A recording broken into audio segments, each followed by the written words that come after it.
नमस्कार दोस्तों, मैं हूँ मनविंदर और मेरे चैनल पे आप सभी लोगों का बहुत स्वागत है। आज प्रधानमंत्री ने 3 तलाक से इस्लाम का कोई संबंध नहीं है ऐसी बात कही और उन्होंने ये भी जोड़ा कि इसकी वकालत करने वाले लोग वोट बैंक के भूखे हैं। ये बात उन्होंने यूनिफ़ॉर्म सिविल कोड को लेकर के कही और उन्होंने ये कहा कि यूनिफ़ॉर्म सिविल कोड पर लोग भड़का रहे हैं और एक घर में 2 कानून से चलता नहीं है। यूनिफ़ॉर्म सिविल कोड पर जो भी भ्रम हैं वो दूर किए जाएँगे और 3 तलाक और यूनिफ़ॉर्म सिविल कोड को लेकर के जो मुस्लिम समाज में भ्रम है, वो वही लोग फैला रहे हैं जो उनके साथ उठते-बैठते हैं और यूनिफ़ॉर्म सिविल कोड के नाम पर भड़काने का काम हो रहा है। तमाम सारी बातें उन्होंने कही और एक तरह से ये लगा कि पीएम मोदी के इस शंखनाद से ओवैसी, सरीखे और मुल्ला मौलाना जो हैं, उनके पेट में अब दर्द होना शुरू हो गया है और विपक्ष भी इसको लेकर के काफ़ी एक्टिव हो गया है और आने वाले दिनों में वो इसको एक मुद्दे के रूप में लेने के मूड में दिखाई दे रहे हैं। तो इस पर हम बात करते हैं कि क्या चुनाव से पहले यूनिवर्सल सिविल कोड लागू होने जा रहा है? आज के मेरे मेहमान हैं विनोद शुक्ला जी। नमस्कार सर। नमस्कार मनिंदर जी। सर आज सुबह से आप सुन रहे होंगे यूनिवर्सल सिविल कोड को लेकर के, तो आपको लगता है कि यूसीसी लागू होने जा रहा है? जिस तरीके से आज मोदी जी ने इसको लोगों के बीच में कहा है, अपने वर्कर्स के साथ उन्होंने बात करते हुए कहा है। देखिए मनविंदर जी, अभी कुछ दिन पहले लॉ कमीशन ने यूनिफॉर्म सिविल कोड पर सबकी राय मांगी है जी। और उसमें सारे जो ऐसे कॉमन लोग, जो कंसर्न लोग हैं, सबकी राय मांगी गई है। हुँ, हुँ। मुझे लगता है कि प्रधानमंत्री जी ने जो आज बात की है मध्य प्रदेश में, ये उसी दिशा में एक और कदम आगे है। जी। यूनिफॉर्म सिविल कोड बहुत पहले लागू हो जाना चाहिए था। जी, जी। इसको इसी विषय के चक्कर में डॉक्टर अंबेडकर का नेहरू जी से बहुत सारा मतभेद भी था। हुँ, हुँ। वो हिंदू कोड को लेकर के और वो चाहते थे कि देश में यूनिफॉर्म सिविल कोड आए, लेकिन वो नहीं हो पाया और इसको लगातार टाला जा रहा था। वोट बैंक पॉलिटिक्स के चक्कर में, मुस्लिम अपीसमेंट के चक्कर में इसको दबाया जा रहा था। तो अब मुझे लग रहा है कि सरकार इस पर बहुत न केवल सीरियस है, बल्कि सक्रिय रूप से बहुत काम कर रही है और ये होना बहुत ज़रूरी है। लेकिन जी, ये कहने के साथ-साथ मैं एक और बात कह दूँ मनिंदर जी आपके दर्शकों को कि जी। ये यूनिफॉर्म सिविल कोड को लेकर के भ्रम फैलाया जा रहा है कि इससे सिर्फ मुसलमानों का नुकसान होगा। ये बहुत भ्रामक बात है, इसलिए हुँ, कि हुँ। उसमें बहुत सारा हिंदुओं का भी नुकसान होगा। भाई जॉइंट फैमिली के नाम पर जो टैक्स का सेविंग जॉइंट हिंदू फैमिली कर पाती थी, वो हुँ, नहीं हुँ। कर पाएगी। यूनिफॉर्म लॉ वहाँ पर उनको नुकसान होगा। तो बहुत सारे ऐसे टैक्स पेयर जो बहुत सारा टैक्स बचा लेते थे जॉइंट फैमिली के नाम पर और ये बड़ी तादाद है। हिंदू अभी भी बहुत सारी जॉइंट फैमिलीज हैं। तो हुँ, हुँ। और ये तो मैं आपको एक बात बता रहा हूँ और बहुत सारे इश्यूज हैं जहाँ पर सबको वो होगा। दूसरा ये कि जब आप यूनिफॉर्म क्रिमिनल लॉ ला सकते हैं तो यूनिफॉर्म सिविल लॉ क्यों नहीं हो सकता है। बहुत सारा मामले फँसते हैं जहाँ हिंदुओं और मुसलमानों के बीच होते हैं, फिर उसमें ये डिसाइड करना होता है कि यहाँ पर हिंदू लॉ लगेगा या मुस्लिम लॉ लगेगा। उससे बढ़िया है नेशनल लॉ लगे। और एक और बात कि हिंदू हर मामले में इसको स्वीकार करता रहा है, तो जी, जी। बाकी को दिक्कत नहीं होनी चाहिए। जी, मनविंदर जी। नहीं, आपने सही कहा जो आपने टच किया कि हिंदुओं की तरफ से कभी सर इसको लेकर के कोई आवाज़ नहीं उठी और हमेशा जब भी इस पे बात हुई, तो इस पे मुस्लिम समाज की तरफ से ही आवाज़ आई है और नेहरू जी के समय में भी जिन लोगों ने इस पे ऐतराज़ जताया था, आपको भी ध्यान होगा, उसमें मेजॉरिटी थी जो थी उसी समाज से थी। क्या कहते हैं आप? नहीं, क्योंकि ये बिल्कुल बिल्कुल बात सही है। उस समय भी इस तरह का वो था, वो किया गया कि अभी बहुत दुखी हैं, पार्टीशन का की तकलीफ है, इसलिए इसको अभी हुँ, हुँ। इसको टाल दिया जाए। हुँ, लेकिन हुँ। मसला ये है कि जब देश का विभाजन ही धर्म के नाम पर हुआ था, तब आप इस हुँ, तरह की बात कर रहे हैं, ये अपने आप में एक बड़ा वो था। खैर हुँ, वो, हुँ। और ये मामला खिंचता चला गया, 75 साल हो गया, हुँ, और हुँ। जैसा होता है कि वो पॉकेट्स बनते जाते हैं, पॉकेट्स बन जी। गए हैं, और उसके बाद ब्लैकमेलिंग शुरू हो जाती है कि हम हुँ, आपको हुँ। चुनाव हरा देंगे, और वो उन्होंने कर्नाटक में करके दिखा दिया। हुँ, हुँ। कर्नाटक में उन्होंने करके दिखा दिया। तो वो ये जो ब्लैकमेलिंग एक लेवल पर सक्सेसफुल हुई। तो इन सब चीज़ों का निजात दिलाने का तरीका है कि ये जो अपीज़मेंट जिन जिन नामों पर होना है, उनको जड़ से ख़त्म करने की ज़रूरत है। चाहे वो पॉपुलेशन बिल की बात हो, चाहे यूनिफॉर्म सिविल कोड की बात हो, चाहे वो वक्फ लॉ की बात हो, चाहे वो मंदिर जो रिलीजियस श्राइन वाले मामले हैं, चाहे हुँ, भारत हुँ। हिंदू मंदिरों के सरकारों के द्वारा अधिग्रहण की बात हो, इन सब चीज़ों पर सरकारों को फैसला लेना चाहिए, और हिंदुओं को अन्याय इतने दिनों से जो हो रहा है उससे मुक्ति दिलानी चाहिए, और यूनिफॉर्म सिविल कोड ना होना भी हिंदुओं पर, मेजॉरिटी कम्युनिटी पर एक बड़ा अत्याचार ही है, इसलिए कि जी, जी। हिंदुओं के अलावा इस पे जैन जैनियों माइनॉरिटी, को कोई हालांकि ऐतराज़ उनको, नहीं है, बिल्कुल। हाँ, उनको कोई ऐतराज नहीं है, सिखों को भी जी, कोई ऐतराज सिखों नहीं को है, कोई ऐतराज़ बौद्धों नहीं को है। भी कोई ऐतराज नहीं है, जी। क्रिश्चियंस को नहीं ऐतराज है। जी, तो जी। सिर्फ एक कम्युनिटी हमेशा ब्लैकमेलिंग करती रहेगी तो हुँ, हुँ। नहीं चलेगा। हुँ, हुँ। मतलब इस देश को कब तक उनकी ब्लैकमेलिंग को स्वीकार करते रहना पड़ेगा, ये एक बड़ा प्रश्न है। जी। जी, आपने सही कहा, संविधान की जब सभा हुई थी, मुझे ध्यान पड़ रहा है 1948 के का साल था वो, और मोहम्मद इस्माइल, नज़रुद्दीन अहमद और महबूब अली बेग और इमाम हुसैन, इस तरह के कई लोग थे जिन्होंने जो है इस पे एतराज़ जताया था। उन लोगों का ये भी कहना था कि सिविल मामलों में हर शख्स को अपने धर्म के मुताबिक आचरण करने की छूट होनी चाहिए। आई मीन आज की तारीख में अगर देखें, तो ये जो ऐतराज़ हो रहा है, इसके पीछे जो एक बड़ी बात निकल के आ रही है, काफ़ी सारी चीज़ें गवर्नमेंट सॉल्व कर चुकी है, 370 है, बाकी मंदिर का मामला है। ये एक बात थी, जिसे जो अभी पेंडेंसी में चल रही है, लगातार आपने जैसे कहा और सब लोग जान रहे हैं कि सुप्रीम कोर्ट का लगातार इस पे प्रेशर आ रहा है कि आप इस पे काम करिए, इसे लागू कीजिए। एग्ज़ैक्टली उसका ये वर्ड है कि आप इसको लाइए। तो अब जिस तरीके से अब चुनाव बहुत नज़दीक हैं, तो शुक्ला जी, मैं ये जानना चाहूँगी कि विपक्ष इसे कैश कराएगा? क्या सोचते हैं आप? नहीं, बिल्कुल इसको इसको विपक्ष कैश कराने की कोशिश करेगा, और अभी से शुरू हो गया हो। आज आज से ही आप अगर सोशल मीडिया या बाकी लोगों के बयान जी। देखिए तो शुरू हो गया है। विपक्ष तो इसकी हुँ, बात हुँ। करेगा, जैसे जैसे मैंने आपको अभी बताया कि कर्नाटक में किया, जैसे कर्नाटक में उन्होंने किया, हुँ, हुँ। रिज़र्वेशन वाले बिल को बजरंग दल के खिलाफ बैन करने की बात, रिज़र्वेशन देने की बात, जबकि कॉन्स्टिट्यूशनली वो रिज़र्वेशन दे नहीं सकते हैं। और दूसरा दूसरा ये कि ये मामला डायरेक्टिव प्रिंसिपल में दिया हुआ है, और ये सरकार की ड्यूटी बनती है कि जो भी चीज़ें डायरेक्टिव प्रिंसिपल में हों, उनको उन पर कानून बनाए जाएँ। तो जी। यूनिफॉर्म सिविल कोड का मामला डायरेक्टिव प्रिंसिपल में दिया हुआ है, और ये सरकार की ज़िम्मेदारी बनती है कि वो करे। अब इसमें मसला जो है, प्रॉब्लम क्या है? जी। प्रॉब्लम ये है कि ये सीधे इसका सबसे पहला कुठाराघात होगा पॉलीगैमी को, जो मुस्लिम मैरिजेस में बहुत प्रैक्टिस में होती है। तो बिल्कुल, पॉलीगैमी बिल्कुल। पर वो होगा।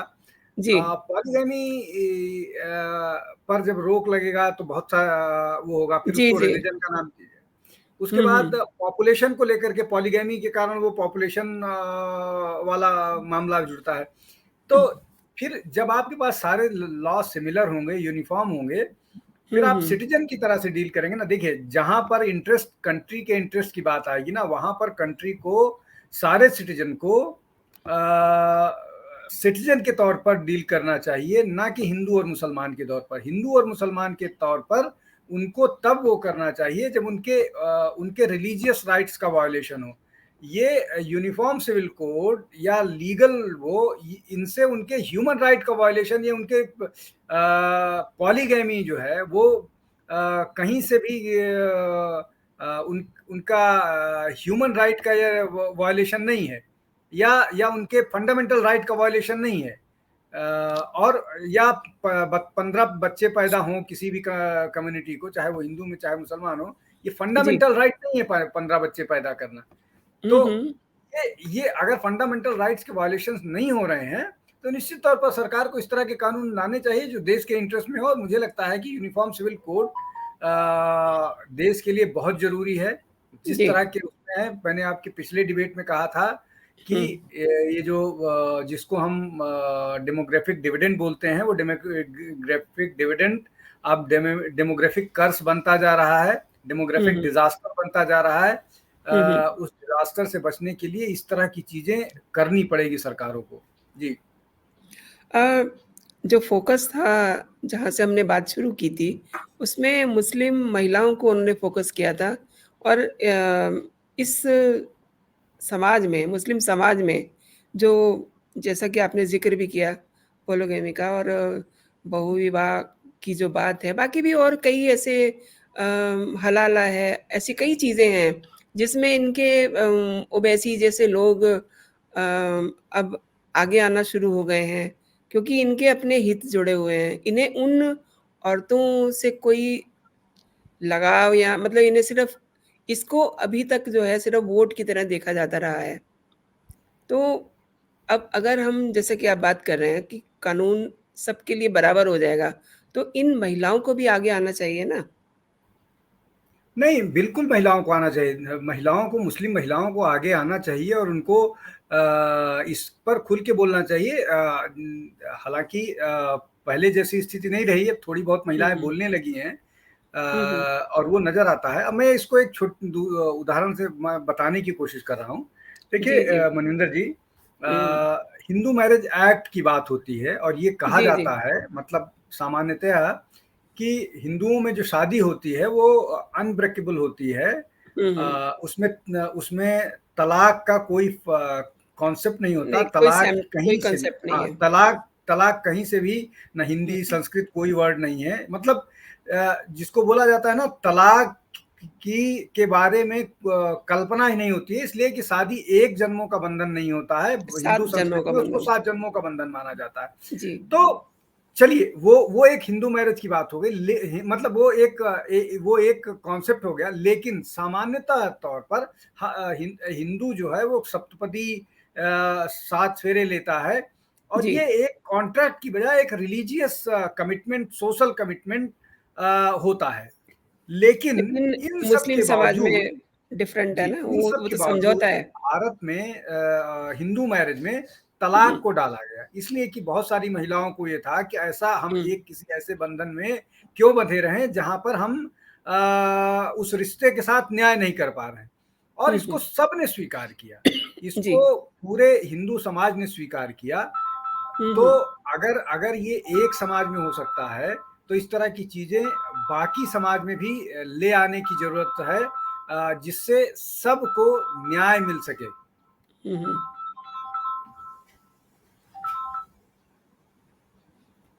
जी जी, तो ये मसला वही है कि अगर मुस्लिम महिलाओं को जबरदस्ती 3 तलाक दिया जाता था, या उनसे हलाला कराया जाता है, या उनके यहाँ बहुविवाह होता है, बिना पहली पत्नी के परमिशन के दूसरी ले आ सकता है, तीसरी भी ले आ सकता है, 4 तक शादियां कर सकता है। तो अगर इस तरह की बात है, तो वहां पर मुस्लिम महिलाओं के का शोषण हो रहा है, उनके फंडामेंटल राइट्स का वायलेशन हो रहा है। तो उस पर सरकार को ध्यान देने की जरूरत है, और इसके लिए मुस्लिम महिलाओं को भी आगे आना पड़ेगा और अपनी बात कहनी पड़ेगी। जी मनविंदर जी, अच्छा, एक चीज़ और है, इन जो मुस्लिम आका हैं, इन्हें इनका प्रॉब्लम क्या है? मतलब अब आप देखिए कि मुस्लिम देश जितने हैं, सब जगह पे उन्होंने अपने यहाँ से ट्रिपल तलाक को हटा दिया है। आप लेकिन भारत में आप लगाए रखना चाहते हैं। देखिए, इसका बेसिक तो रीज़न ये है कि भारत एक डेमोक्रेसी है और यहाँ पर देखिए, आप पाकिस्तान में नहीं, कई कई सारे ऐसी जगह हैं, कई ऐसे देश हैं, मतलब लगभग सभी मुस्लिम कंट्रीज़ में ट्रिपल तलाक खत्म हो चुका है, लेकिन हमारे यहाँ जो है उस पे वो हमारे यहाँ देखिए, पाकिस्तान में डेमोक्रेसी फार्स डेमोक्रेसी है। वहाँ पर वो डेमोक्रेसी वही है जो सेना चाहती है। तो वहाँ पर जो सेना जैसा चाहती है वैसा करती है, कर लेती है। तो यहाँ वहाँ पर वहाँ नियम कानून किस तरह के हैं मुझे थोड़ी जानकारी भी नहीं है, और मुझे लगता है कि वहाँ डेमोक्रेसी फार्स डेमोक्रेसी। अब जी, भारत जी। में डेमोक्रेसी ब्लैकमेलिंग वाली डेमोक्रेसी हो गई है। यहाँ जी, पर जी। जिसके पास नंबर है वो अपने हिसाब से चीज़ों को मैनिपुलेट करवाने के लिए कर हुँ, सकता है। हुँ। सबसे आसान तरीका है, आप सड़क जाम कर दीजिए, आप 2 बस तोड़ दीजिए, ट्रेन में आग लगा दीजिए, आपको बुला लिया जाएगा बात करने के लिए। हुँ, हुँ। वैसा ही होता रहा है। शाहबानो का केस सबको याद है। शाहबानो के जी, केस जी। में जिस तरह से हुँ। पूरे देश में और भीड़ इकट्ठा कर ली गई थी, और उसके बाद सरकार 415 सीट जीतने वाली सरकार घुटनों पर आ गई थी राजीव गांधी की। तो जी। ये होता है और यही यही कारण है। तो इसलिए इसमें अब जो मुस्लिम समाज में महिलाएं हैं उनको अपने अधिकारों की और उनके साथ जो गलत हो रहा है उसके खिलाफ निकलना पड़ेगा, बात करना पड़ेगा, तब समस्या का समाधान होगा। और ये करती हुई बहुत सारी महिलाएं नजर आ रही, जैसे ट्रिपल तलाक के लिए जो भी महिलाएं कोर्ट में गई, हुँ, उनको हुँ। सरकार ने उनको कोर्ट से भी न्याय मिला और बाद में सरकार ने भी न्याय। अब जी, हलाला जी। का मामला भी कोर्ट में लंबित है। जी। और भी बहुत सारे इस तरह के मामले लंबित हैं, लेकिन दिक्कत ये है कि जो जो मुस्लिम समाज का जो रिलीजियस लीडरशिप है वो महिलाओं को कितना अधिकार देगी, कितना नहीं अधिकार देगी, इस मामले में असमंजस में है। All India Muslim personal law board में कितनी महिलाएं हैं ये जानने की जरूरत है, कितने पसमानदा हैं ये समझने की जरूरत है, और उसके बाद इसका आकलन करने की जरूरत है कि वहाँ किस वर्ग को कितने अधिकार मिलते हैं, क्या वो अधिकार देने की कोशिश करते हैं। ये एक बड़ा वो है, और सरकार को इस सब को बहुत सख्ती से इस पर डील करना पड़ेगा, और बहुत सख्ती से जो जनहित की चीजें हैं उसको लागू करना पड़ेगा, और उस ब्लैकमेलिंग को मुंह तोड़ जवाब देना पड़ेगा। आपने ब्लैकमेलिंग शब्द का यूज़ किया है, लेकिन आपने बिल्कुल सही कहा। और जो अ, एक चीज़ लैक हो रही है मुस्लिम समाज में, सामाजिक न्याय की, तो आप ये समझते होंगे कि अगर ये यूनिवर्सल सिविल कोड आता है, तो उससे उस समस्या का भी समाधान होगा। Is it? नहीं, बिल्कुल। जो भी जो भी समाज पिछड़ा हुआ है, जी। उस समाज में तो और आवाजें नहीं निकलती हैं ना। जो जी, जी। देखिए, जो शहर में रहने वाला मुस्लिम परिवार या पढ़ लिख गया है, वो तो बावजूद इसके कि इस्लामिक लॉ अलाउ करता है 4 शादियाँ, महिलाएं ही जागरूक हैं, नहीं उस तरह की घटनाएं होती हैं। मसला जी, कहाँ जी। फंसता है? मसला फंसता है जो अनपढ़ महिलाएं हैं, जो इग्नोरेंट महिलाएं हैं, जिनके हुँ, पास हुँ। साधन नहीं है, जो शहरों में तक नहीं पहुंच पाती हैं, जो अपनी जी। बात नहीं कह पाती हैं, अपनी बात जी, कहती हैं जी। उनको तुरंत दबा दिया जाता है, उनको प्रताड़ित किया जाता है। हुँ, जब हुँ। उनको उनको एम्पावर किया जाएगा तब इस समस्या का समाधान होगा, और उनको एम्पावर सिर्फ कानून कर सकता है। जी, जी। तो मोदी जी जैसे ये समझ करके ही इस यूनिवर्सल सिविल कोड को लाने के लिए सोच रहे हैं ना, लेकिन अभी आप देखिए, अभी आज से ही हल्ला शुरू हो गया है। नहीं, देखिए, ये हल्ला तो चलेगा, ये हल्ला चलेगा। सीएए से इनका कोई लेना देना नहीं था, लेकिन हल्ला इन्होंने मचा रखा था। ये तो जी, जी। आदत है इनके की। तो ये इससे इससे ये हल्ला चलेगा। इस हल्ले वही मैं कह रहा हूँ कि ये हल्ला ब्लैकमेलिंग है, इसी को ब्लैकमेलिंग कहा जाता है ना। जी, जी। भाई, आप किसी चीज को मानने के लिए, कोर्ट वर्डिक्ट दे देता है, उसको आप मानने के लिए तैयार हो जाते हैं, हुँ, तैयार होते हुँ। हैं। ट्रिपल तलाक पर आ गया, उसके बाद भी लोग ट्रिपल तलाक दे रहे हैं, लोग घर से निकाल रहे हैं। एक महिला जो है उसको सारे उसके बावजूद एक वकील उसका हस्बैंड है, उसने ट्रिपल तलाक दे दिया, और ट्रिपल जी, जी। तलाक का तरीका उसने खोज दिया और बाई पोस्ट भेज के उसको ट्रिपल तलाक दे रहा है। तो ये इन सब चीज़ों से बाज नहीं आएंगी, ये चलेंगे और ये ब्लैकमेलिंग करते रहेंगे, ब्लैकमेलिंग चलती रहेगी। इसीलिए कुल सरकार को मिला इस के पर इनके इनके ऊपर ये मतलब सुधारने के लिए एकमात्र तरीका यही है कि यूसीसी जो है वो लागू किया जाए। नहीं, ये बिल्कुल इसको यूसीसी को संविधान पार्लियामेंट से पास करके उसको लागू किया जाए, उसके नियम कानून निर्धारित किए जाए, वो करके लागू किया जाए। लागू करना और ब्लैकमेलिंग में के दबाव में ना आए, ब्लैकमेलिंग के दबाव में नहीं आए। सामान्यतः होता है कि अगर सड़क 1 साल के लिए जाम है तो सरकारें बाकी लोगों का इतना दबाव पड़ने लगता है कि सरकार को कई के बाद निर्णय बदलने पड़ते हैं। तो सरकार को इनको ब्लैकमेलिंग में नहीं आना चाहिए और इसको सख्ती से नियम कानून बना करके लागू करने की जरूरत है। एज ए जर्नलिस्ट आप टोटलिटी में यूनिवर्सल सिविल कोड को किस तरीके से देखते हैं? देखिए मनिंदर जी, किसी भी देश में, चाहे वो डेमोक्रेसी हो चाहे हो, कानून एक तरह का होता है। आप यूएस जी। की बात कीजिए ना, यूएस में क्या हिंदूज के लिए अलग कानून है या क्रिश्चियंस के लिए अलग कानून है और मुस्लिम्स के लिए अलग कानून है?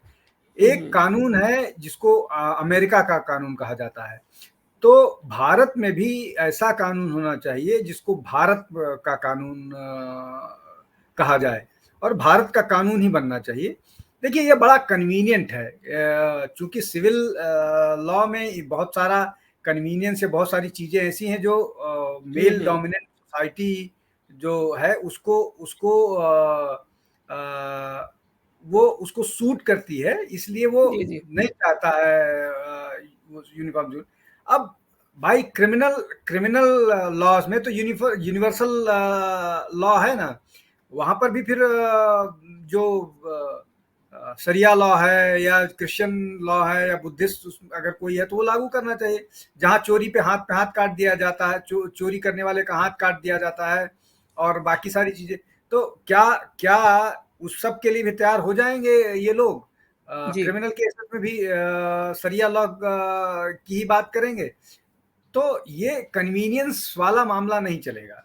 आपको जहां कन्वीनियंट हो वहां पर एक तरह का कानून, जो आपको कन्वीनियंट ना हो वहां दूसरी तरह का कानून, ये नहीं चलेगा। इस देश में एक कानून होना चाहिए, एक देश एक कानून, पूरे भारत का एक कानून, और उसमें ये विभेद नहीं हो कि आप हिंदू हो, आप मुसलमान हो, आप सिख हो, आप ईसाई हो, आप जैन हो, आप बुद्धिस्ट हो, आप पारसी हो।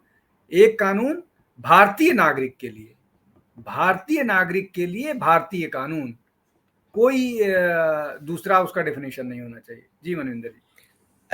एक आखिरी सवाल कि जो इसका रास्ता है इसे पास करने का, वो आप कैसा समझते हैं कि आसानी से ये लागू हो सकेगा? क्योंकि सुप्रीम कोर्ट का तो प्रेशर लगातार आ रहा है। देखिए सुप्रीम कोर्ट का दबाव है एक बात, दूसरा लोकसभा में इसको पास करने में कोई दिक्कत नहीं होगी, राज्यसभा में थोड़ा सा मुश्किल हो सकता है। जी, वही और मेरा इसके सवाल था। जी जी जी, राज्यसभा में थोड़ा मुश्किल हो सकता है, लेकिन 370 को लेकर के भी इसी तरह का वास्ता, उस समय तो और खराब मेजोरिटी थी। तो मुझे जी, लग जी। रहा है कि बहुत सारे ऐसे दल हैं जो इस मामले पर सपोर्ट करेंगे। जी। तो सरकार सरकार पहले से ही इस मामले को तैयारी करके तभी इंट्रोड्यूस करेगी। तो मुझे लगता है कि इसको सरकार इस पर होमवर्क कर ली होगी तभी आगे बढ़ रही है, मेरा ऐसा मानना है। मेरे पास जी, कोई आप सही सही कह रहे हैं कि सरकार ने अपना पूरा होमवर्क कर लिया है, इसीलिए आज मोदी जी ने इसको जिस मंच से, जिस तरीके से उन्होंने कहा है, और दूसरी बात ये है कि अमेरिका के दौरे में आपने देखा होगा, उनके सामने एक प्रश्न भी आया था कि मुस्लिमों के साथ शायद से थोड़ा अच्छा व्यवहार नहीं हो रहा है, ऐसा साउंड कर रहा था वो सवाल जर्नलिस्ट का, और जिस पर ओबामा ने भी अपनी काफ़ी ऐसी-ऐसी करवाई है। शायद इसीलिए मोदी जी अब तैयार हो गए कि सबके लिए एक जैसा कानून हो। जी, जी, वो एक सबरीना सिद्दीकी करके जर्नलिस्ट थी, जी। जिसने इस तरह का प्रश्न मोदी जी से किया था। हुँ, हुँ। अभी मैं बता रहा था आपसे कि मैं सत्य हिंदी पर उसी विषय पर डिबेट था कि उन्होंने इस तरह का जी। प्रश्न किया था कि हुँ, हुँ। ह्यूमन राइट वायलेशंस हिंदुस्तान में बहुत हैं, जिसका मोदी हुँ, जी ने हुँ। जवाब दिया था। जी, जी, जी। तो शुक्रिया शुक्ला जी, फिर मिलते हैं किसी और नए बहुत विषय के धन्यवाद। जी, साथ। जी। जी, जी। बहुत-बहुत धन्यवाद आपका। नमस्कार। आपका धन्यवाद। जी, नमस्कार। तो दोस्तों, आपने देखा कि जाने-माने पत्रकार शुक्ला जी ने किस तरीके से आसान शब्दों में यूसीसी का आपके सामने पूरा ब्यौरा रखा और कौन-सा तबका इससे डरता है और क्यों डरता है। और देश के प्रधानमंत्री नरेंद्र मोदी ने इसको अ, एक तरह से कहिए कि जो मुस्लिम महिलाएँ हैं, जिन पे लगातार सदियों से अत्याचार होते आए हैं, उनके अत्याचारों को ख़त्म करने के लिए और और भी दूसरे समाज में हैं, तो उनके लिए एक समान यूनिवर्सल सिविल कोड लाने की आज एक बड़ी बात कही है।